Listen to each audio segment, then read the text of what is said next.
อยู่ในขอบสระมันไปไงขึ้นมากคือเก่าหั่นล่ะนะ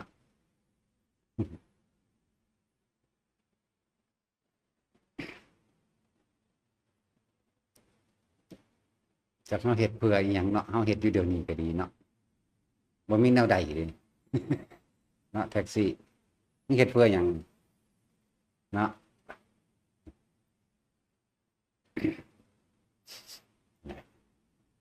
บอกให้ฟังซุมื้อเ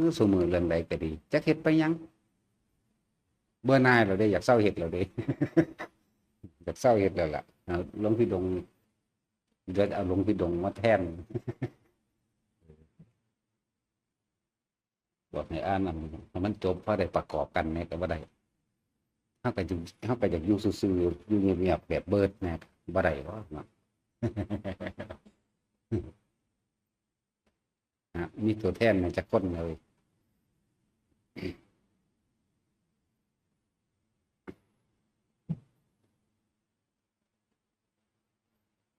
ตราบใดที่เฮายังบ่ว่างตัวเองที่เฮายังมีความถือตนถือโตวที่ยังบ่ท่านได้เข้าถึงที่สุดของการว่างอารมณ์เบิดอารมณ์ใดเฮายังเกิดคือเก่าเด้อไผก็ตามตราบใดที่ยังมีความรู้สึกในความพอใจตัวเดียวนี่เกิดคือเก่าพอจะยังก็สร้างนะเพอความพอใจนั่นแหละเป็นที่มาของความบ่พอใจเออตอนที่เกิดความพอใจนั่นน่ะก็ต้องมีการคิดเออทุกอย่างในการคิดก็มีมาในสัญญาแหละสัญญาอารมณ์ความรู้สึกเก่าๆหรือความจำเก่าๆที่นำมาคิดมาปรุงมาแต่งแม้นเห็นของใหม่ก็สร้างเกิดจากของเก่านั่นของใหม่คือเฮาบ่เคยเห็นกันจักเทื่อไปเห็นกันในตลาดปุ๊บมักเลยนะเกิดจากของเก่าจากว่าล่ะนี่มันเป็นคือสูตรสำเร็จไว้ในใจเฮาไปแห้งแล้วเด้มักโลดมักปั๊บโลดเนี่ยมันผ่านการคิดตัวเองว่ามันเร็วขนาดนั้นเลยความคิดของมันน่ะมันเร็วขนาดว่าเป็นมักเลยไหมเห็นปั๊บมักปั๊บได้ยินเสียงปั๊บพอใจปั๊บนะ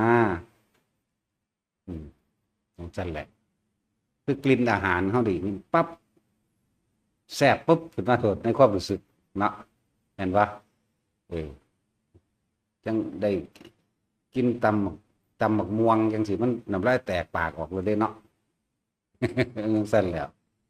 เขาเข้าใจว่าเขาบ่คิดติคิดแล้วเด้เร็วขนาดนั้นแบบคือจังเขาได้กินดอกมะลิเนี่ยมันคือหูดอกมะลินั่นเนาะมันพริกอยู่ในถุงผลก็ยังเผ็ดหรอกมันยังเอาผ้าเผ็ดสัญญาเนาะสัญญาอารมณ์ความรู้สึกที่มันเคยมีนั่นแหละเรียกว่ายึดมั่นถือมั่นก็ดีที่มันเคยมีมันเคยเป็นแบบนั้นเขาเลี้ยงเห็นบางพริกอยู่ในต้นเขาก็ยังเผ็ดโลดบ่ทันไปบ่ายมันซ้ำแม่นบ่ล่ะพริกอยู่ในต้นพริกอยู่ในถุงหมักนาวอยู่ในถุงในห่อน้ำต้นมันต้องสมโลดเนาะสั่นตราบใดที่เฮา บาดบละสัญญาตัวนี้ใดก็เป็นบาดเกิดไปคือเก่า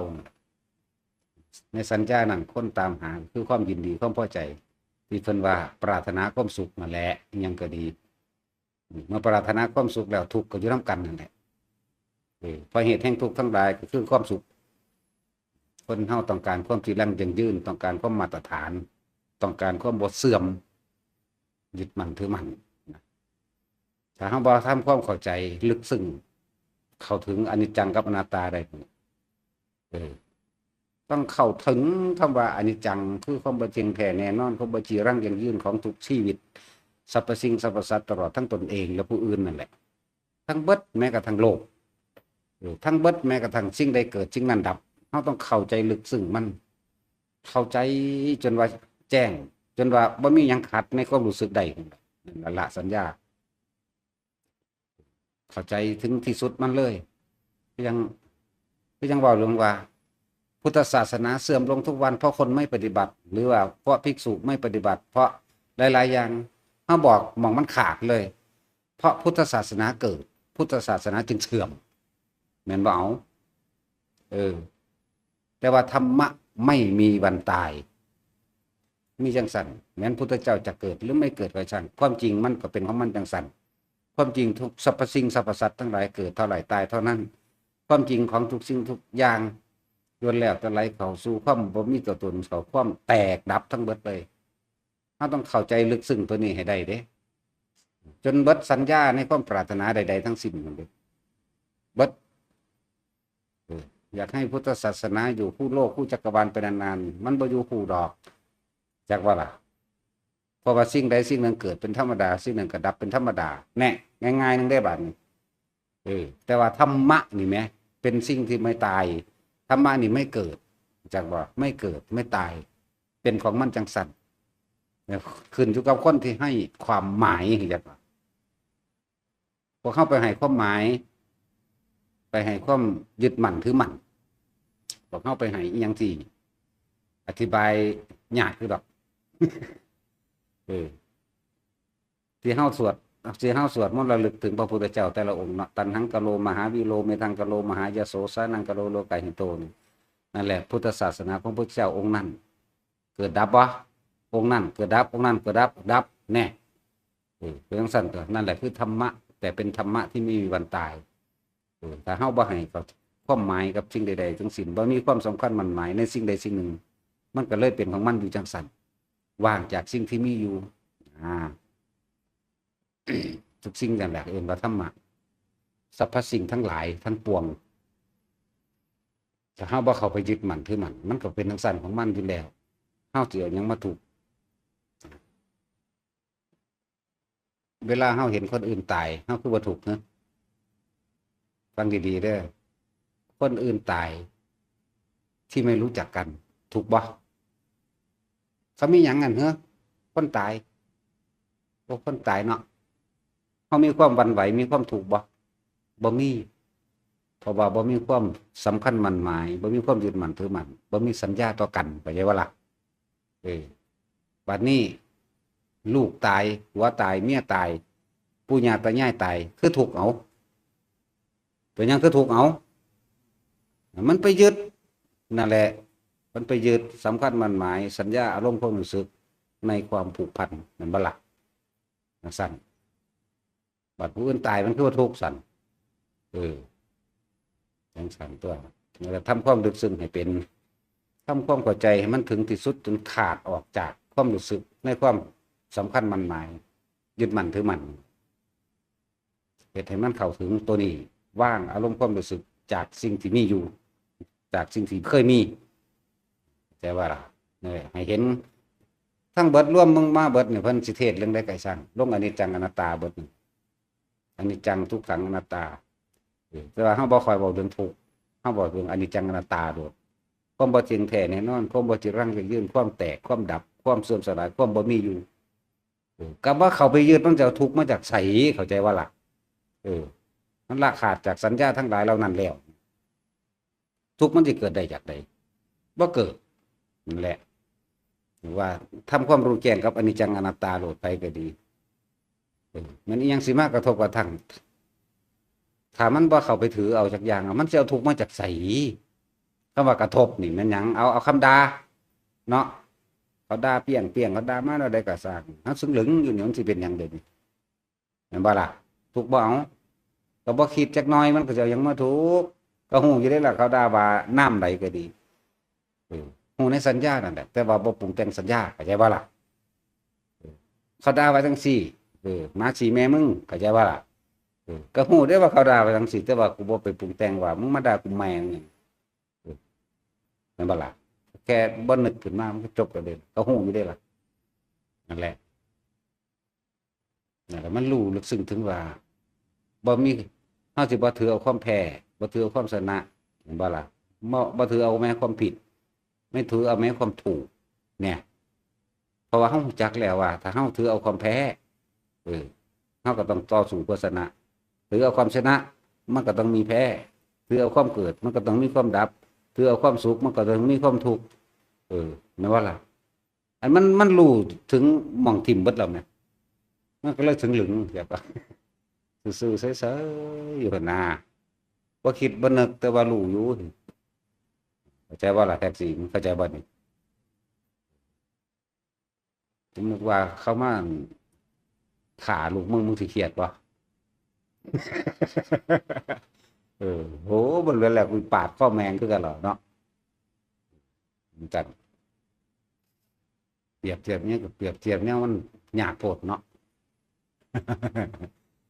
เอากระทั่งสั้นตัวคนไปนิพพานเขาบ่ได้อีหยังกับไผเด้นิพพานคือดับความคิดเบิดเด้มันจึงดับมันจึงนิพพานนี่จักบ่ล่ะแม่นบ่ซั่นเอาบ่มีความรู้สึกเด้ก่อนที่เกิดความรู้สึกพอใจหรือบ่พอใจนี่คือมันต้องเกิดคิดซะก่อนแม่นบ่เท่านั้นตัวบ่ซั่นสิว่ารถทิพย์บ่ รถคันนี้ไปนิพพานแต่ว่าจะครับอุ้มลูกน้อย8-9 เดือนนี่อ้อแอกันอยู่นี่นะเอาตีนมาถูข้างเอามือมันมาหนุมปากเนาะรถนิพพานมามึงฟาดถิ่มเลยเด้ขึ้นปั๊บรถจังใดเด้แต่มาค่าคิดนี่มันก็ไปก่อนแล้วมันเร็ว บัดนี้เฮาบ่เด็ดเดียวพอก็เลยต้องหาเครื่องอยู่ยังว่างแบบนะพวกผู้หญิงนี่หังแล้วเนาะมีความอะไรอาวรณ์อยู่หั่นแหละยากอยู่ดีบ่ซัดพวกผู้ชายน่ะบาดสิปึดก็ปึดไปโลดเด้นั่นแหละผมยังสั่นเฮาสิเฮ็ดให้มันถึงเลยทีเดียวบ่ได้ก็เลยว่าต้องฝึกสังสมอุปนิสัยในการเสียสละคือการให้ทานก็ต้องมีเป็นธรรมดาทานของภายนอกอาหารส่วนมากก็คืออาหารยารักษาโรคเครื่องนุ่งห่มที่อยู่อาศัยหรือทานแห่งความสะดวกสบายเงินทอง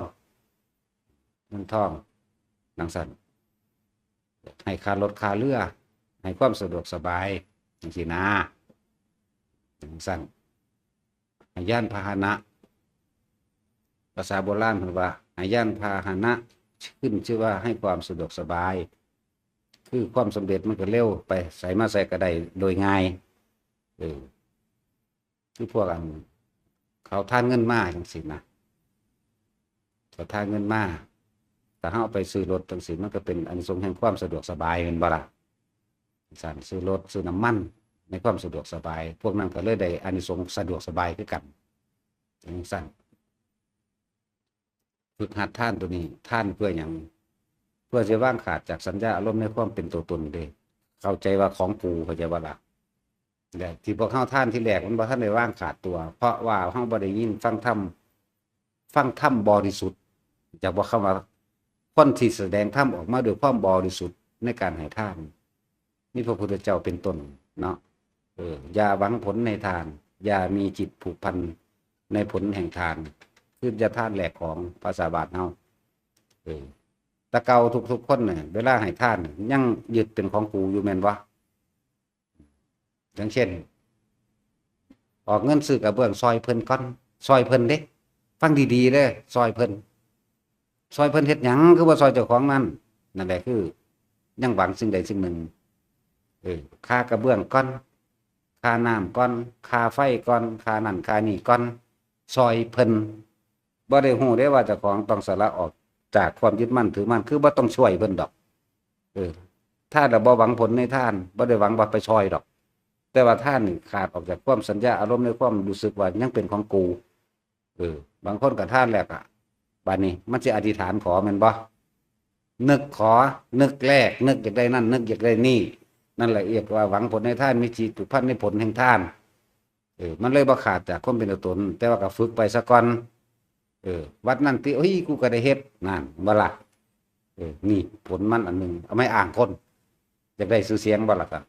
ถ้าบ่อยากได้มันบ่เว้าเด้ว่ากูก็เฮ็ดดอกสู้ภาษาสู้นึงเอาสิเว้าบ่เฉยไปเลยล่ะเว้ยนั่นแหละสิไปว่าหยังกับพวกกันสาธุเด้อให้ผู้ข้าถูกหวยรวยเบอร์เนาะสาธุเด้อผู้ข้าเบิดหนี้เบิดสินมีอยู่มีกินให้ลูกให้เต้าผู้ข้าอยู่ดีมีแห้งบุญรักษาเทวดาคุ้มครองปกปักรักษาลูกหลานผู้ข้าเด้อความเจ็บอย่าได้ความไข้อย่าให้มีได้เบิดทุกอย่างที่พวกเจ้าว่านั่นแหละพวกเจ้าว่าอยากให้มีล่ะหันมีอย่าบ่ล่ะจังซั่นแหละมันเป็นหยังคือมีเพราะว่าตัณหาคือความอยากของเจ้าของเองมันเอาไปแลกมันบ่เป็นบุญมันบ่แม่นความสงบมันบ่เป็นบุญมันเป็นความกังวลในความอยากได้อยากดีอยากมีอยากเป็นตัณหาตัวนี้ความอยากตัวนี้เลยลังนี่แหละโลภะธัมมันังปริปุณโถ ความอยากของตนเป็นอุปสรรคของตนความอยากของตนทำให้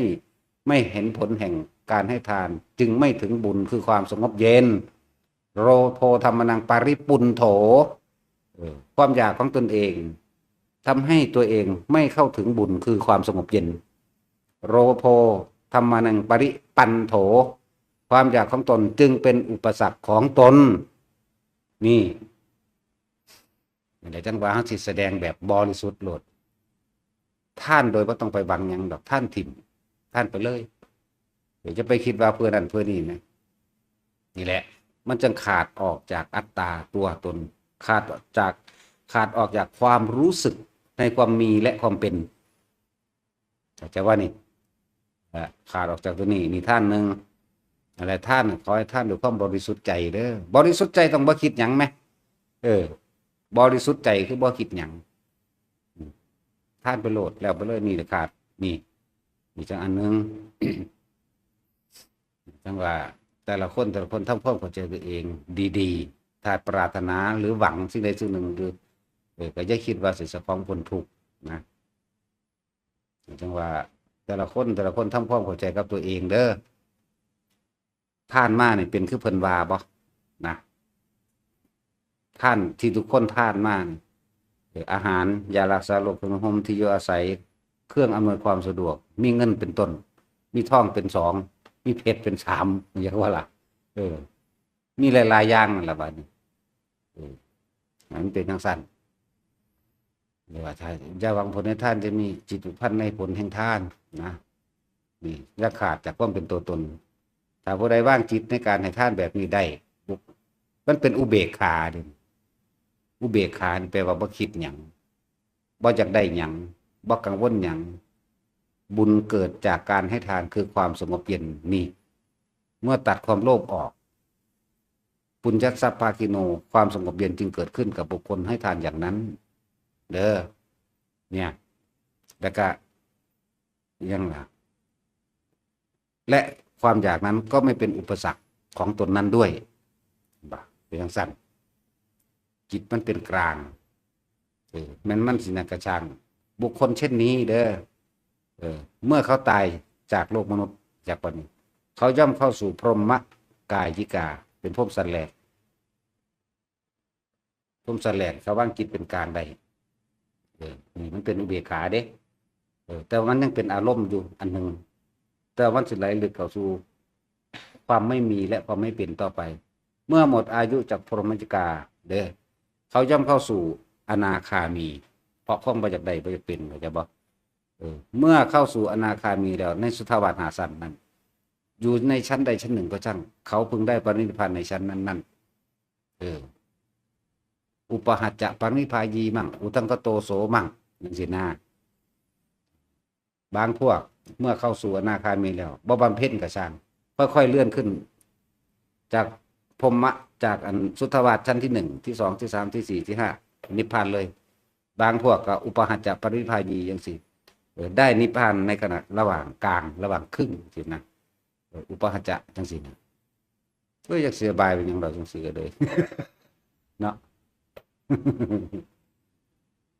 จังสั่นกันจากบ่บุสุทัสสาสุทัสสีจากว่าแท็กซี่มันรู้จักบ่นี่เคยของยินอยู่ในธรรมจักรเด้กูบ่พาสวดซื่อๆตัวภูมินังเทวานังสัทธังสุตวากูบ่พาสวดซื่อๆตัวเอาแต่หัวใจมันโหลดนะหัวใจคือธรรมจักรทั้งเบิดแต่ว่าอันตัวนั้นเพิ่นแต่งเสริมขึ้นซื่อหมายถึงหมู่อัฏฐกถาจารย์เพิ่นแต่งเสริมขึ้นว่ามุเทพดาทั้งหลายนั้นได้ยินได้ฟังเราบรรลุธรรมแบบนั้นเสียงแสดงธรรมของพระพุทธเจ้ากล้องกลางว่านไปสู่พรหม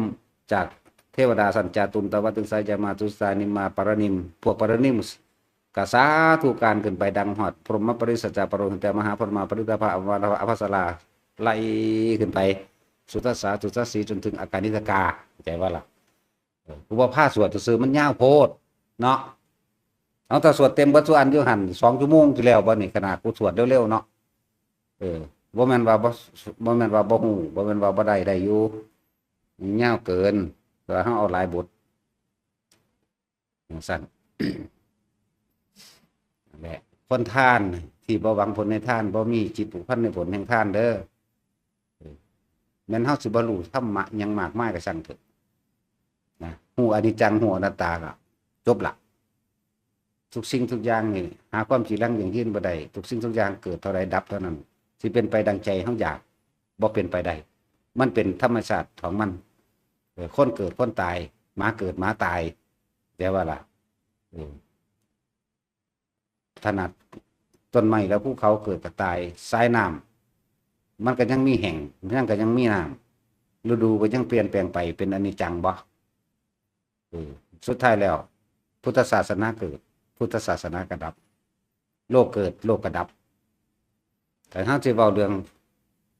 ตั้งแต่เลิกโลกเกิดในอาคัญญสูตรในภัตตรกัปนี่พุทธเจ้าเกิดมานี่3 พระองค์แล้วแม่นบ่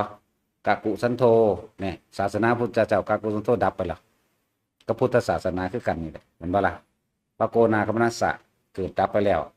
พระกัสสปะเกิดดับไปแล้วพระโคตมะเกิดแต่ว่าท่านได้ดับ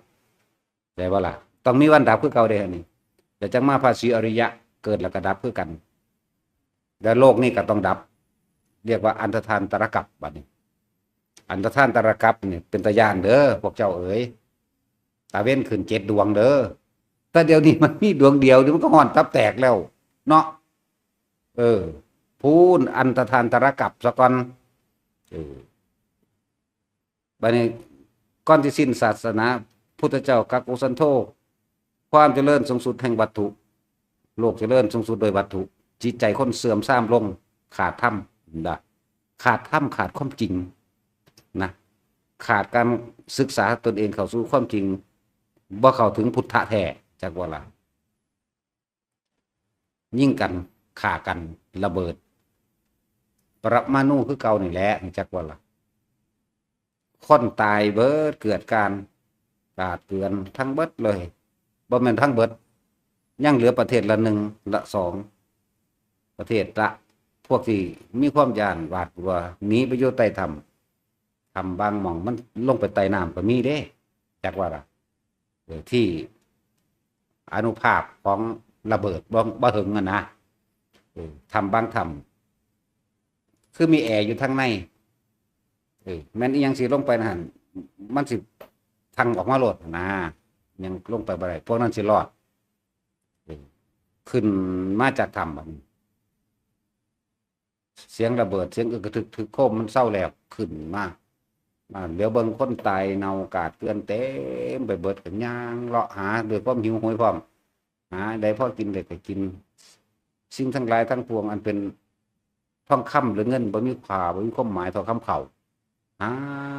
ไปพอดีไปเห็นคนน้ำกันดีใจแลนกอดกันแม่นสิเว้ากันเพราะบ่รู้ภาษาก็สั่งดีใจนั่นแหละจังค่อยๆเสพสมกันขึ้นมาใหม่เรียกว่าอันตรธานแห่งพุทธศาสนาซื่อๆได้นี่อันตรธานพวกนี้เพราะว่าพุทธศาสนาเสื่อมลงไปแล้วศาสนาอื่นบ่ต้องห่วงมันเสื่อมก่อนพุทธศาสนาอยู่แล้วล่ะเบิ่งเขาฆ่ากันโลดเดี๋ยวนี้ก็ได้เบิ่งตัวอย่างเดี๋ยวนี้ก็ได้มีหยังปุ้งปิ้งอยากสัตว์กันอยากเอาชนะกันโลดแม่นบ่ล่ะก็แก๊กขึ้นความรู้กูหลายกว่าโลดกูมีอาวุธหลายกว่าโลดแม่นบ่ล่ะจังซั่นตรงเนี่ยพระกักกุสันโธพานพระโกนาพระสัสสะก็แบบเดียวกันพระกัสสปะก็แบบเดียวกันก่อนที่มาถึงพระโคตมะเฮาก็แบบเดียวกันแล้วพระโคตมะเฮานี่ก็แบบเดียวกันอีกไปจังสิถึงพระศรีอริยะแต่ว่าพระศรีอริยะบ่ได้แบบเดียวกันเด้บาทนี่เบิดได้บาทนี่เรียกว่าอันธทานตรกัปบัดกัปนี่ภัตตรกัปนี่เสื่อมและผู้ใดไปตกนรกอยู่ในโลกิยะนรกอยู่จังสั่นจนว่าเกิดโลกใหม่นี่จักว่าล่ะนั่นแหละเป็นธรรมะอันหนึ่งธรรมบ่ตายอยู่จังสั่นแหละ พวกเป็นเทวดาอินพรหมทั้งหลายก็อยู่จังสั่นบ่มีเดรัจฉานเขาจะว่าบ่มีเดรัจฉานเด้ออยู่ในนรกเลยพวกนี้เปรตกับเปรตจังสั่นเดรัจสุรกายล่างเปรตนั่นแหละก็อยู่จังสั่นโลกจังสั่นน่านับเป็นอสงไขยเด้เป็นจังสั่นแหละอยู่จังสั่นกว่าจะเกิดตั้งกลับใหม่อีกในสารมัณฑกัปเด้อบัด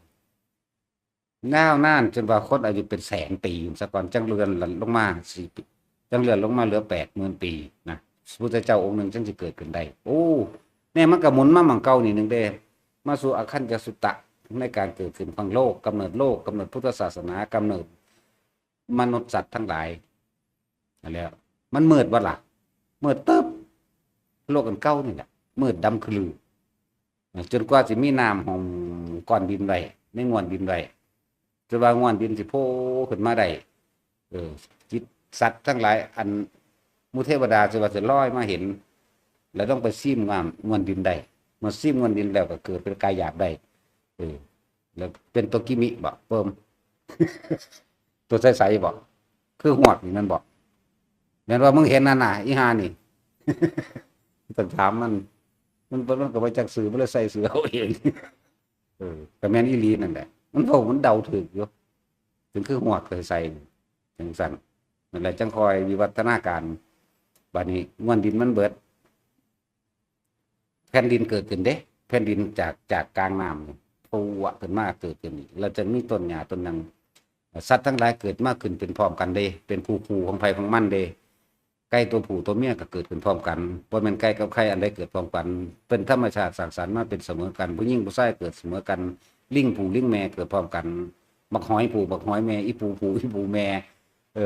มันบ่ได้วิวัฒนาการจากลิงคนนั่นน่ะต้องทำลายความเสื่อมทางวิทยาศาสตร์ได้เลยอันนี้แต่วิวัฒนาการคือจากลิงพวกเก่าคือยังอยู่ซั่นแม่นบ่มันคือยังอยู่คือเก่าซั่นแต่ว่าวิวัฒนาการว่าแม่นดอกเกิดพร้อมกันนี่แหละกำเนิดทั้งสี่ได้เริ่มเกิดขึ้นได้บัดนี้เมื่อสัตว์ทั้งหลายมีมาประจำโลกแล้วควายผู้ควายแม่ก็เกิดพร้อมกันงูผู้งูแม่ก็เกิดพร้อมกัน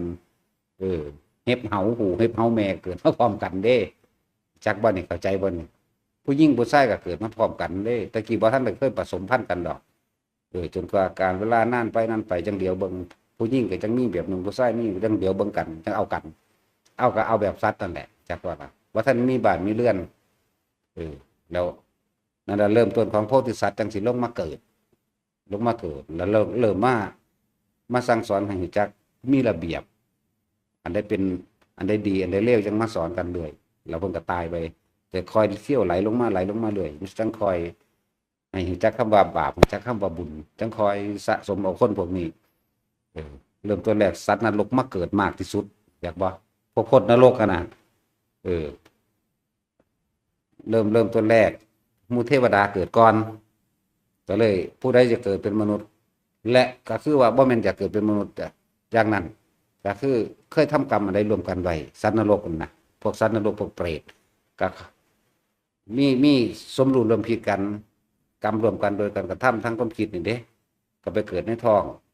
คนนั่นเกิดในท้องหมานั่นเกิดในท้องงัวควายทั้งหลายเหล่านั้นนี่จังคอยเป็นมาโอ้เป็นอสงไขยคนเด้ว่าพระพุทธเจ้าองค์นึงสิเกิดในเริ่มต้นแรกของมันนั่นนะว่าสิเขาใช้คำว่าบาปคำว่าบุญคำว่าประเพณีคำว่าอันนั้นอันนี้หลายๆอย่างถือผีสางร่างใหม่เทวดาอินพรหมมันก็สิเขามาถึงจุดนั้นได้เพราะพระพุทธเจ้าจะเกิดขึ้นมาได้ครับนี่แหละ พระนรถะเกิดก่อนพระธรรมราชาเกิดที่สองแล้วก็จังไหลไปเรื่อยขนาดนั้นแต่ฟังดีๆเนี่ยพวกเขามันเป็นตาสลดใจว่าศาสนาของพระพุทธเจ้ากากุสันโธเกิดกระเสื่อมแม่นบ่พระโกนาเกิดเสื่อมพระกัสสปะเกิดแล้วก็เสื่อมนี่มันเป็นอย่างจังเสื่อมเพราะว่ามันเกิดมันเลยเสื่อมศาสนาของพระศรีอริยะเกิดกระเสื่อมเมื่อเสื่อมในพุทธศาสนาของพระศรีอริยะแล้วบัดนี้ก็เป็นการความเสื่อมแห่งกรรมทัตตรกัปนี่เสื่อมเลยนั่นแหละอันตรธานแห่งกรรมวันนี้ต่อไปมันศาสนาของพระพุทธเจ้านรถะศาสนาของพระพุทธเจ้าธรรมราชาศาสนาไหลไปเลยจนถึงพระสุมังคระพุทธเจ้าองค์ที่10สารมันตกัปมีพุทธเจ้า10องค์ที่10โลกนั้นก็เสื่อมคือเก่ากันแต่จังไปภัตตกัปใหม่จังสารัตถกัปใหม่ธรรมดาเด้ขนาดนั้นแหละแน่อันใดอันหนึ่งเกิดแล้วอันนั้นก็ดับอยู่ไหมยังมันคือเสื่อมเพราะมันเกิดมันก็เสื่อมเป็นตัวอย่างสั้นหลายอย่างที่พวกเขาบ่เข้าใจในความลึกลับ การกำเนิดของสัตว์นี่พุทธเจ้าเลี้ยงไว้เป็น4อย่างเห็นบ่อันทชะแปลว่าเกิดในไข่พวกงูมันบ่ปลาชนิดพวกเป็ดพวกนกจังซี่แหมกิ้งก่าขี้กระปอมนี่แหมขี้เกียมมึงนี่แหมเออเคยทำกรรมรวมกันก็ไปเกิดในท้องในไข่กันเด้จักบ่ล่ะซั่นสัตว์เป็นประเภทม้าประเภทวัวประเภทควายประเภทหยังกันสิเขาทำกรรมร่วมกันเขาก็ไปเกิดนํกันคำว่ากรรมเป็นเผ่าพันธุ์กรรมเป็นทายาทอันนี้แหละเผ่าพันธุ์เพิ่นเรียกว่าจิตเจตนาแหละเป็นตัวกรรมความสมรู้ร่วมคิดในการกระทำซึ่งกันและกันขึ้นเอาความคิดเด้เอาความคิดไหลเข้าสู่ความรู้สึกศูนย์กับศูนย์นำกันมีความเห็นเป็นหนึ่งเดียวกันร่วมกันกระทำเรียกว่าฆ่ากันจังซี่นะศูนย์นำกันเฮ็ดนำกันฆ่ากันแล้วก็ไปเกิดนำกันอีกจังซั่นเนี่ยในประเภทอันทชะก็เกิดในไข่คันทพะเกิดในคันก็คือพวกหมอพยาบาลเขาเอิ้นนั่นยังผดุงคันนั่นแหมนั่นแหละก็เกิดในท้องอันทชะนี่เกิดในไข่โอปาติกะคืออุบัติขึ้นเลยพวกนี้พวกเทวดาพวกตกนรกกับโอปาติกะอุบัติขึ้นเลยเปรตกับอุบัติขึ้นเลยหมายถึงใหญ่ขึ้นเลยแหมจังซี่แหมจังซั่นแต่คนพวกรุ่นแรกบางคนก็ทำดีก็ไปเกิดเป็นเทวดาใหม่จังซี่นะบางคนทำเลวก็ลงไปนรกเลยมันนรกมันก็เกิดเอาเองของมันได้หยังก็เป็นของมันจังซั่นมันเป็นของมันอยู่จังซั่นบัดนี้สังเสชะนี่นะสังเสชะตัวยึกนั่นพวกนี้บ่มีสมองบ่มีความจำเด้อสัตว์บางชนิดมีสัญญาสัตว์บางชนิดไม่มีสัญญาเด้อ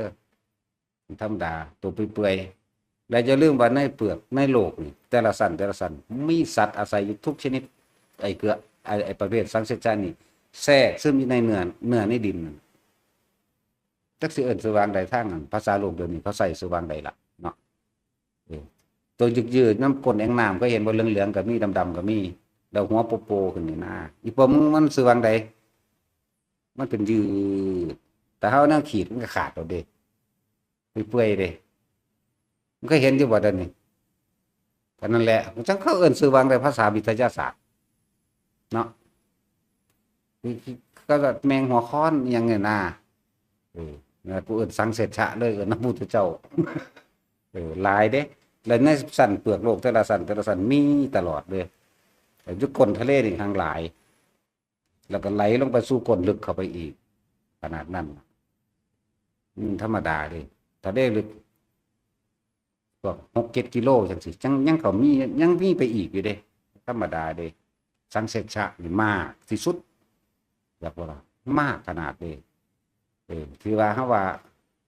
ปวกจังซี่ก็นับบ่สังเสชะก็มากก็มากคือกันนั่นแหละจังสิเทียบว่าจังใดดีนับจำนวนบ่ได้ฮู้จักอยู่ตัวเลขแต่ว่าบ่จักว่ากูสิอ่านว่าจังใดนะสมมุติว่าปลวกมีทั้งเบิดจักสิอ่านว่าจังใดก็สิอ่านสมมุติอ่านว่า50 ล้านโกฏนั่นเนาะบวก37 ล้านโกฏบวกโกฏบวกโกฏบวกโกฏโอ้ยกูจะสิไปอ่านว่าจังใดล่ะเนาะกูฮู้จักอยู่ตัวเลขมันถ้ากูก็อ่านได้ถ้าเป็นถูกจังซี่ล่ะแต่มาร่วมเลยจักสิว่าจังใดดีมันมีแต่ล้านโกฏบวกนะจังซั่นบวกก็คือกันสังเสชะคือกันจำนวนปลาจังซี่ปลาแต่ละชนิดปลาเข็งภาษาไทยก็วางแบบปลาเข็งภาษาภาคกลางปลาหมอบอกปลาเข็งได้ปลาข้อจักปลาข้อบ่บุเนาะจักก็สร้างได้พวกบ้านนอกเห็นบ่ล่ะพวกบ้านนอกตัวพวกนั้นมันส่งจิตออกนอกเลยพวกบ้านนอกถ้าพวกบ้านในมันก็เบิ่งตัวเองตัวเนาะสั่น หลายขนาดนั้นชีเชฟไม่งอดกำเนิดซีโอปาติกะอุบัติเลยมีเทวดาและสัตว์นรกคันทพะเกิดในคันของมารดาอันทชะเกิดในไข่สังเสชะเกิดจากตะไคร่น้ำหรืออาศัยความสมดุลกับจิตของเขาเองในสภาพของความเร็วซ่ามของเขาเองความบ่จักหยังความหนา หนาคักมากๆเลยนี่บ่เห็นดวงอาทิตย์บ่เห็นดวงตะวันบ่เห็นคนบ่เห็นหยังพอสิมีแล้วก็แถมซ้ำเสือกบ่มีสัญญาพร้อมมันธรรมดาเด้อผมนั่นล่ะกรรมขนาดนั้นไปเกิดไต่ทะเลลึกเข้าไปอีกเด้ทะเลลึก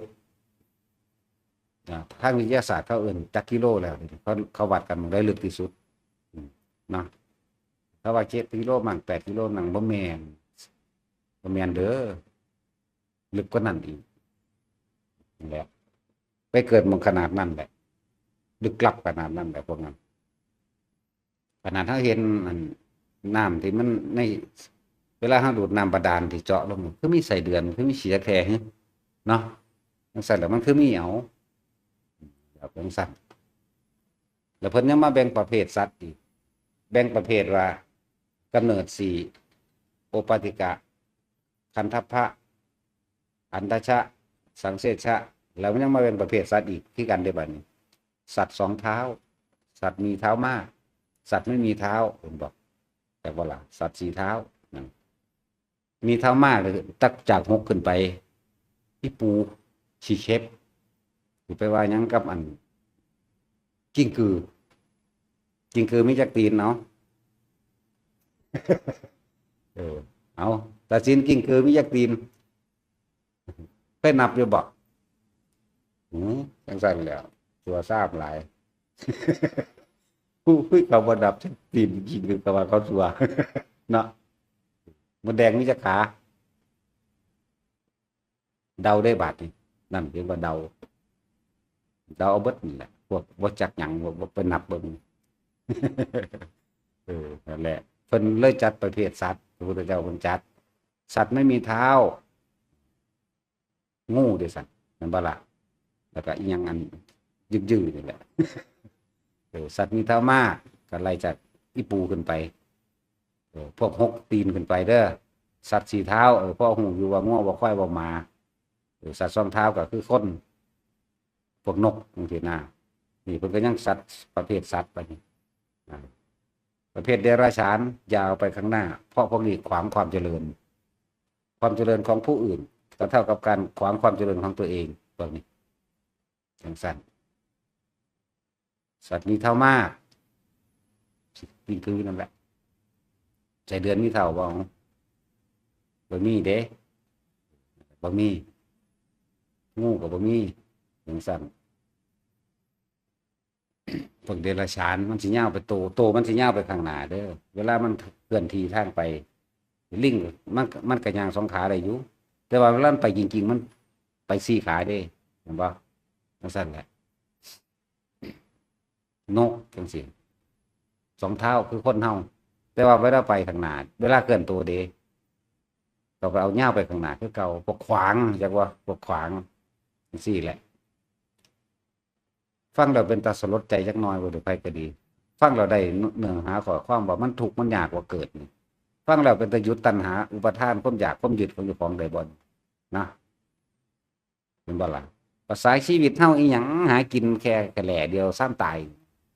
สุสิพากันเป็นบ้าหาแมงสุยังกระดอรังแกรังเกียจกันเนาะตราบใดที่บ่ว่างอัตตาตัวตนใดตราบนั้นก็ยังอัตตาตัวตนก็ได้แปลฟังภาษาง่ายๆความรู้สึกในความพอใจตัวเดียวเมื่อมีความรู้สึกว่าพอใจตัวเดียวความบ่พอใจก็มีน้ำกันเพราะว่า2 สิ่งนี้คือสิ่งเดียวกันนำพาให้เกิดคือเก่าที่เจ้าเกิดกับเจ้าก็เกิดนำความพอใจหรือในความปรารถนาสุขของเจ้าเองว่างออกแล้วทำความเข้าใจลึกซึ้งในอนิจจังกับอนัตตาเด้อถ้าบ่อยากทุกข์ทำความเข้าใจจนถึงว่าเบิดใจเบิดความยินดีในสิ่งทั้งหลายทั้งปวงใดนั่นแหละเวลาสิ่งที่เฮ็ดให้เฮาว่างได้ดีที่สุดคือความกระทบกระทั่งกันนั่นแหละแต่เฮาเห็นว่าช่างมันเถอะอิหยังกับมันก็แค่นั้นแหละให้เขาชนะโลดว่างออกได้บ่ล่ะคือการด่ากันการถกเถียงด่ากันก็เพื่อสิถือเอาความแพ้และความชนะกันเด้เนาะแต่ว่าการถกเถียงโดยธรรมะบ่แม่นการด่าถือเอาความแพ้หรือความชนะแต่ว่าการทำให้เข้าถึงเหตุปัจจัยทั้งหลายในความสิปล่อยวางต่างหากเด้ธรรมะของพระพุทธเจ้าถกเถียงเจ้าของใจว่าถกเถียงเจ้าของเด้อจังซั่นถ้าเฮายังมีความรู้สึกในความยินดีพอใจในสิ่งใดสิ่งหนึ่งเฮาก็เกิดคือเก่า เด้อแม้กระทั่งนักภาวนาทั้งหลายเมื่อปรารถนาความสงบไม่สงบนั่นบ่เอาเมื่อปรารถนาแม้กระทั่งพระนิพพานไม่ถึงพระนิพพานแม้แต่ความปรารถนาก็ไม่ต้องอยากจากว่านิพพานนั่นนะแม้แต่พระนิพพานก็ไม่ต้องอยากจากว่าเราเพราะว่ามันจะเป็นอัตตาตัวตนตัวหนึ่งเด้เป็นความรู้สึกว่าแม้กระทั่งว่าอนัตตากูบ่ถือยังแล้วทุกสิ่งทุกอย่างเป็นอนัตตาทุกสิ่งยังเป็นสุญญตาแต่ว่าความรู้สึกมันยังถืออยู่จากว่าเราแต่ทำความรู้สึกเขาถึงแล้วบ่มีหยังบ่มีคำเว้านะอันที่เว้าเนี่ยเว้าเพื่อให้เข้าถึงวิธีปฏิบัติวิธีให้ถึงวิธีว่างจิตวิธีกระทำนะก็เลยต้องเว้าวิมุตติเว้าบ่ได้แต่ว่าสมมุติเนี่ยเอามาเว้าเพื่อให้ถึงวิมุตติผู้ใดถึงแล้วก็เป็นอันว่าถึงมันว่าอธิบายบ่ได้อีกเด้คือเฮาว่าอากาศเป็นรูปร่างลักษณะใดนี่อากาศสีใดเนาะเป็นรูปร่างจังไดอากาศแต่ว่ามีอยู่บ่มีเนาะสัมผัสได้โดยกายตัวตราบใดที่ยังมีความปรารถนายังกระสร้างเกิดคือเก่าเด้อ แม้กระทั่งพระนิพพานเกิดคือเก่าจักว่าล่ะจะเป็นยังคือว่าต้องปรารถนาพระนิพพานไว้ก่อนนั่นเป็นหนทางแห่งความบริสุทธิ์หลุดพ้นแล้วเฮาปฏิบัติไปในขณะใดที่เฮาปฏิบัติตรงนั้นให้ว่างความปรารถนาลงเสียเริ่มต้นแรกเฮาก็เอาตัณหาละเอียดเพื่อที่จะละตัณหาหยาบก็เลยต้องมีความปรารถนาเป็นธรรมดาแต่ว่าเอาของหยาบเพื่อให้เข้าถึงความละเอียดเนาะทานศีลเนกขมะปัญญาวิริยะขันติสัจจะอธิษฐานเมตตาลงสุดท้ายลงใดเอาอุเบกขาเอาของหยาบเดินตามของหยาบซะก่อนเพื่อให้ถึงความละเอียดประเด็นด้วยความปรารถนาความละเอียดก็คือพระนิพพานแต่ว่าว่างความปรารถนาไว้เสียแล้วก็ตั้งใจทำในปัจจุบันในขณะในการรู้อยู่กับลมนั่นเองง่ายๆธรรมดานั่นแหละมันก็มีคำว่าอธิษฐานปารมีอยู่ตั้งใจมุ่งมั่นสู่จุดหมายอันสูงสุดคือพระนิพพานนั่นเองสำหรับผู้ปรารถนาพระนิพพานแต่ว่าในการฝึกหัดปฏิบัติลืมเสียเข้าใจบ่ล่ะลืมละสัญญาซะธรรมดาแต่บ่เว้าแนวนี้มันก็บ่เข้าใจนะเฮาต้องเว้าเพื่อให้เกิดความเข้าใจเป็นธรรมดานั่นแหละ คือเฮาอยากสงบเนี่ยนั่งนึกหาความสงบมันสงบอยู่บ่มันบ่สงบดอกแต่ว่าผู้ใดพึ่งถึงความสงบได้แค่รู้อยู่กับลมสงบแล้วแต่ว่าอย่าเอาความสงบนั่นที่จดจำมาไปปรุงไปแต่งเด้มันเทียบเด้ไปฟังเพิ่นมาว่าจังสั่นจังสั่นเถียงกันได้ฮะนี่เนาะต้องเข้าฌานนั้นเข้าฌานนี่ฌานจังก็สั่งแมงนะว่ามันจะได้ฮู้ดังได้เนาะเนี่ยเฮาเว้าตัดเอาโลดเด้ถ้าเฮารู้อยู่กับลมหายใจในดูกับลมหายใจในขณะใดก็ช่างนั่นแหละความสงบก็อยู่หั่นพระนิพพานก็อยู่หั่นจักว่าล่ะดับเย็นล่ะดับความคิดได้ฮู้จักดับความคิดบ่ถ้ารู้อยู่กับลมหายใจอย่างเดียวบ่มีอีหยังเข้าไปปนนั้นแหมมันหยุดแล้วเด้ล่ะมันหยุดทุกอย่างได้แล้วเด้เพราะว่าการฟังคำว่าปัญญานี่ก็นี่เด้ปัญญาก็ให้ฟังอยู่นี่เด้เว้าให้ฟังอยู่นี่เด้ความรอบรู้ในสิ่งทั้งหลายทั้งปวงความรอบรู้ในสิ่งทั้งหลายทั้งปวงที่มีความเกิดเป็นธรรมดามีความดับเป็นธรรมดาก็นี่แหละปัญญาความรอบรู้ของสัตว์ทั้งหลายนี่เวียนว่ายตายเกิดเพราะอวิชชาคือไม่รู้นั่นเองเป็นปัจจัยให้บังเกิดความคิดความไม่รู้นี่แหละคิดอยากได้นั่นอยากเป็นนี่แบบนั้นแบบนี้การทำกรรมไปต่างๆนานาเวียนว่ายตายเกิดนี่อวิชชาเป็นปัจจยสังขารปัจจยวิญญาณังเป็นแบบนี้เป็นความรอบรู้ของสัตว์ทั้งหลายผู้ไม่กลับมาเกิดอีกอวิชชาญาตเววะเสสาวิรคันนิโรธาเป็นบ่ล่ะเมื่อรู้เท่าทันอารมณ์ความรู้สึกในความยินดีพอใจอาจจะว่านี่รู้เท่าทันมันแล้วไม่คิดไม่นึกไม่ปรุงไม่แต่งแน่ดับสังขารหรอไหมมันว่าสั่งอวิชชายะเนี่ยเมื่อหูท่านความคิดปรุงแต่งแล้วความคิดนั้นถูกดับลงราคะก็เกิดขึ้นไม่ได้แน่ดับตัวนี้แล้วสังขารกับปรุงไปบ่ได้ตัวความคิดน่ะปรุงไตบ่ได้บุญก็บ่เอาบาปก็บ่เอาหรอกเห็นบ่ล่ะจังซั่นตาเอาอันไหนมาดับ นี่คือความรู้ทั้งเกิดแบบนี้ความรู้ปฏิจจสมุปบาทเหตุและปัจจัยทั้งหลายให้สัตว์ทั้งหลายเวียนว่ายตายเกิดเหตุปัจจัยทั้งหลายให้สัตว์ทั้งหลายไม่กลับมาเวียนว่ายตายเกิดเลื่อนว่ากองสังขารปัญญาความรอบรู้ในกองสังขารจึงบอกว่าปัญญามันคือปัญญาสังขารบทนะต้องละรู้เด็กมันบอกหมดรู้ละรู้สิ้นคิดอสังขตธรรมอสังขตธาตุธรรมธาตุนิพพานก็ว่าไปสุญญตาจากบ่ล่ะสุญญตามาจากเบิดความรู้สึกในความพอใจมันก็ขาดจากอัตตาตัวตนตัวสุญญตาสุญญะมาจากคำว่าสัญญาตามาจากคำว่าอัตตาสัตว์ทั้งหลายเวียนว่ายตายเกิดเพราะยังมีสัญญาอยู่ยังไม่อาจสามารถละสัญญาไปได้จึงเรียกว่าอัตตาบัดนี้เฮาละอัตตาตัวตนได้แล้วคือละความจำได้ไหมรู้อันเก่านี่นึงเด้ละสัญญานึงเด้เดี๋ยวเขาเว้าอยู่ดูดอกสัญญาเวทยิตานิโรธคืออย่านำเรื่องเก่าๆมาคิดมันก็เวทนาเกิดบ่ถ้าเฮาบ่คิดนั่นน่ะมันก็บ่เกิดทันตัวมันก็ดับทันตัวเนาะบ่ต้องไปใส่คำว่าสมาบัติดอกคำว่าสมาบัติก็คนทั่วไปก็เข้าสมาบัติได้เบิดคนทั่วไปแม้ปุถุชน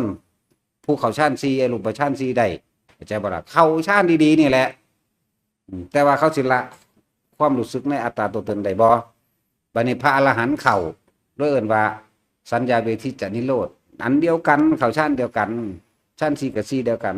อรูปฌาน4กับอรูปฌาน4เดียวกันคือผู้เขาเจ้าเข้าได้นั่นแหละอย่างอรารดาบทอุทกาดาบทนี่นั่นแหละก็เข้าแบบนั้นคือกันนั่นแหละแต่ว่าถ้าพระอรหันต์เข้าด้วยวันสมานิโรธสมาบัติจักบ่ล่ะพวกนั้นออกมาแล้วก็ศูนย์คือเก่าเด้เข้าใจบ่นี่เหมือนคนนอนหลับนี่นะเทียบง่ายๆโดดเอาคือคนนอนหลับมิดอิงติ่งบ่ฝันจักมิดมันจักว่าล่ะนอนหลับแต่ว่าบัดนี้อันพวกเขาเจ้าเก่งๆนั่นเข้าได้นั่นน่ะเอาปุถุชนเข้านะ ผู้ทรงฌานผู้เจริญฌานหรือผู้เก่งในฌานผู้มักเข้าฌานนั่นบ่ล่ะเข้าไปปุ๊บเหมือนกับคนนอนหลับออกมาแล้วมีเรื่องกระทบกระทั่งศูนย์คือเก่าแต่ว่าพระอรหันต์เขา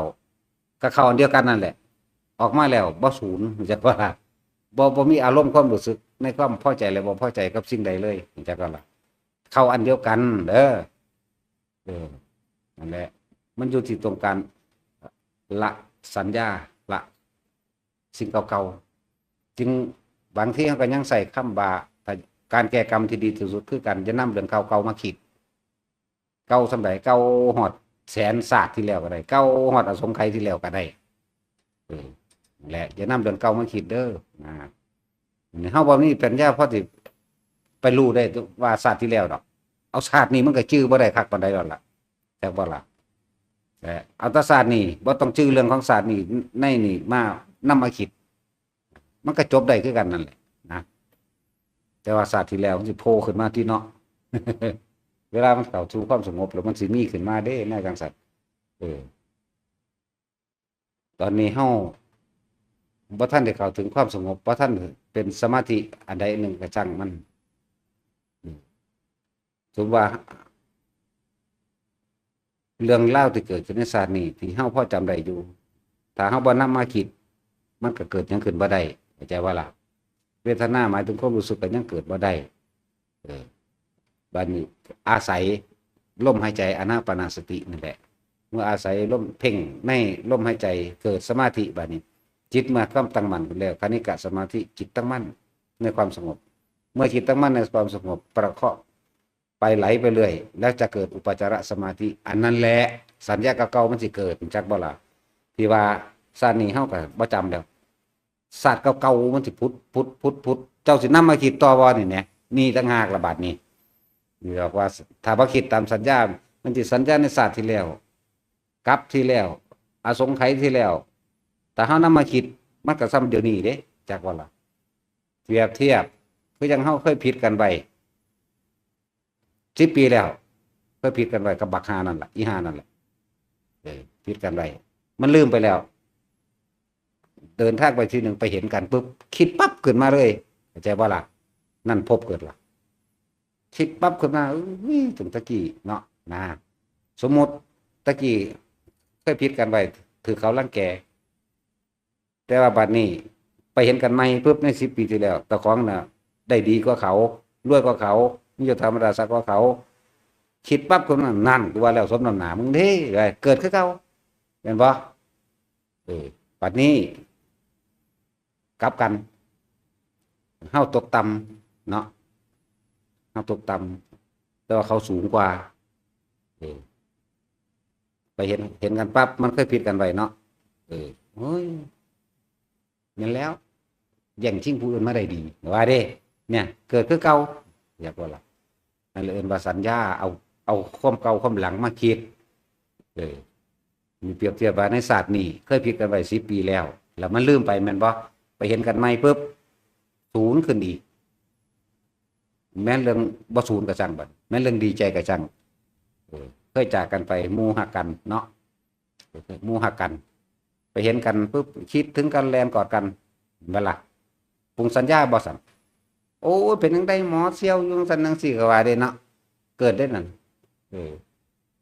เราเห็นเราเฉยไปเลยมันจะบ่เกิดเป็นสั่นเดลืมไปเลยลืมไปเลยอะไรจึงบอกว่ามันบ่ต่างกันเด้ในศาสตร์ที่แล้วกับที่แล้วอสงไขยที่แล้วบ่ต่างกันเลยกับนี่เรียกว่าอดีตทั้งเบิดฉะนั้นจึงจะนำสัญญาอารมณ์หรืออดีตทั้งหลายมาคิดมานึกมาปรุงแต่งต่อ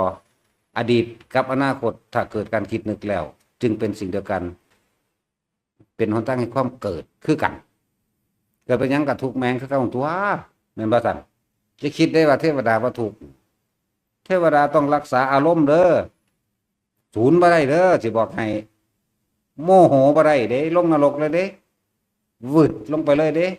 คนยังมีโอกาสเพราะว่ามันได้ขาดออกจากร่างกายดิบๆนี่จักบ่ล่ะร่างกายนี่อยู่นี่แต่เวลาเฮาศูนย์สั่นให้คนผู้นั้นผู้นี้ศูนย์บักแห้งๆเลยหัวใจเต้นตึบๆนี่แม่นบ่มันยังดีเด้เฮายังมีโอกาสแก่ตัวเองแต่เทวดาศูนย์แบบนั้นบ่ได้เด้โมโหแบบนั้นบ่ได้เด้แบบนั้นฟึบมันไหลลงเลยเด้ปึ๊บเลยเด้นั่นเป็นความรู้สึกแล้วของพวกเขานั่นนั่นแหละเขาว่าจิตวิญญาณนั่นน่ะมันเป็นแบบนั้นแล้วนะมันลงเลยเด้นั่นแหละจึงว่าหังได้ประคองพวกเขายังมีโอกาสแก่ตัวใหม่เด้ตาคนมาบักหลายก็ยังเป็นพระอรหันต์ได้ด้วยล่ะจังซั่นแล้วยกตัวอย่างคือสันตติอมาตย์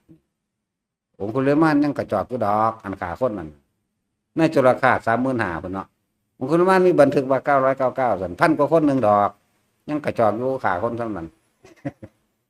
ไม่ใช่ขี้ไล่เจ้าเคยขาไปอยู่บ่ขาตะปูกับหอยก้อยตะกุ้งแม่นบ่โอ้ยเกิดไว้ขี้ไล่เบิ่งสั่งไปอายคนนี่เนาะยังไปตลาดเฮ็ดจังได๋ไปเนาะลี่ไปอยู่บ่เวลาเขาหยอกแต่แม่เจ้าข่อยว่าก็สิบ่หยอกเจ้าปานใดเด้เนาะยังกินนมได้สิเอาสายยาวๆเอาดูดจนไกลๆพุ่นล่ะแบบมีคนหาเล่าเรือตัวนั่งเตือเราสิเอาไม้ยาวๆมาไม้ลำปอเนาะแท่งส่วนยุดบัดนึงโอ้ยเกิดมาขี้ไล่บัดนี้ก็มีเนาะไปตายแล้วเกิดใหม่ถ้าไปมันจะงามกว่าเก่าอยากบวชอยู่เพิ่นว่าแต่ว่าถามแม่ก็ซั่นโอ้ยยังมีแม่อยู่แต่ว่าเมียบ่มีดอกก็สมควรล่ะสิบ่มีจักไผสิไปเอาตึกตะขอนใหม่มันคือร้อยหนีจากเจ้าอยู่แต่ว่าสัตว์หนีมันก็สิบ่เอาเด้เนาะก็จะเกิดอีกมาบวชไปถามแม่เด้อแล้วก็ไล่อย่ามาบวชโดนแล้วแล้วก็ขี้เดียดเจ้าไว้แห้งสั่นเลยควรสลดสังเวชเจ้าบ่ได้มีพันธะกับไผแม่มันง่ายๆเด้บัดบทมาแล้วแค่มาอยู่ในหูดังตายแล้วกับบ่ต้องมาเกิดตัวเด้แค่นี้นึงเด้บ่ยากเด้เจ้าบ่ได้ไปห่วงลูกห่วงเมียแม่เพราะว่าเจ้าบ่มีเมียเจ้าเลยบ่มีลูกเจ้าไปหากี่คนบนโลกก็บ่มีใครเอาเจ้าอยู่ดอกแม่หังแม่ใหม่คนพิการก็บ่เอาโอ้ยเกิดเป็นคนสิได้เดี๋ยวต้นศาสตร์เด้ ให้อยู่ดอกบาทดินั่นแหละมันสำบายเด้คนตัวเป่าเด้อหรือยังอยากเกิดอยู่อยากได้เมียอยู่บ่มันมีผู้หนึ่งเมาเจ้าเห็นอยู่นั่นอยู่นั่นแต่อีนั่นมันก็จักสิจะเอาเจ้าบ่อันตาควรเอาอันท่งแดงทังมันยืน เออเห็นบ่มันใส่ก็อีนี่มันนั่นเด้มันสิใส่อันเสื้อในกางเกงในทั้งนอกอีนี่คือเป็นตาเลือกไล่อยู่ตลาดนั่นแหมมันใส่เสื้อในทั้งนอกจะไปเห็นบ่นั่นแหละมันมักไล่ใดมันก็เอามาใส่แต่มันใส่ทั้งนอกเลย กางเกงในมันก็เอามาใส่ทั้งนอกบ่คือพวกนี้ไล่จังซั่นแรงสิเอาไปใส่ทั้งในอยู่น่ะสูคือบ่มาใส่ทั้งนอกคือวัน สูเลือกเฮ็ดหยังซั่นไล่นั่นไล่ดอกไม้ ไล่มันไล่ดีเลือกเนาะอีนั่นจังถูกต้องเด้อตาควรเอาไม้แง่มันหนีอยู่ ไปอยู่ทั้งบนน่ะเด้อตาควรก็ดีโหดกระดาษเด้ไปอยู่ที่ไม่ทางไป เขาจอดรถอันฟ้าไปไหนแล้วนี่ตึ้งไปปิดเครื่องปิดอันรถเขาไว้ถอดกุญแจเขาโยนถิ่ม ได้การจังซี่ไปได้การอยู่แต่ควรได้เก่งจักว่าล่ะเขาย่านรถชนอาจารย์จักว่าล่ะไปฮอดฟ้าไปใส่แล้วนี่ตึงใส่เขารถเด้หน้าเราบ่เป็นตามีไผครบอยู่แล้ว แต่ใครก็ผู้นั้นอยู่ผู้นั้นโอ้ยบ่มีไผเอาแต่ควรเราหน้าตาก็บ่เป็นตามีไผครบคำเว้าก็บ่โอ้ยอังหมาบ่แดกก็เก่าอีก รถแล่นมาปึ๊บแล้วโดดใส่เลยเด้ตึกรถเฝ้าไว้สายใส่ตัวนี้ก็ดอกปิดกุญแจเขาไว้โยนถิ่ม นี่จังแม่นเพิ่นจังหักอาจารย์แท้นี่จักว่าล่ะเอาอีหลีเด้เนี่ยจังสิรักษาครูบาอาจารย์เพิ่นว่า เขาก็ถึงหัวเป็นนำดอกว่าอันเป็นความจริงเด้นี่ว่าล่ะเห็นจะว่าอีอันนั้นน่ะหรือเจ้าสิเอาอีนั่นอยู่บ่มันใส่เสียได้ข้างนอกเด้มื้อเช้ามันใส่วาโกสีดำ มื้อเช้านี่พี่แต้วก็บ่เอาไปใส่ข้างนอกคือเขาเด้ จังซั่นแหล้วกางเกงในมันก็ใส่ข้างนอกเด้ดีแล้วเพราะว่าหยังมันเลือกลายนั่นมันมักมันก็เลยเอามาใส่โชว์หมู่พวกนี้ก็มีลายงามๆก็บ่ออกมาโชว์เด้อซั่น ถึงซั่นแหล้วหลายสิ่งหลายอย่างเนาะ ลูกสมชายเห็นจังเทื่อบ่วะอีนั่นแหละมันสิคุ้มให้มันเอาดีเท่านั้นเด้อ มันก็บ่เอาแม่เบิ่งขนาดที่ไล่ขนาดนั้นโอ้ยคนนี่ยังถึงสัตว์ เป็นคนอยู่บ่ ซั่นล่ะเอาสมาทาน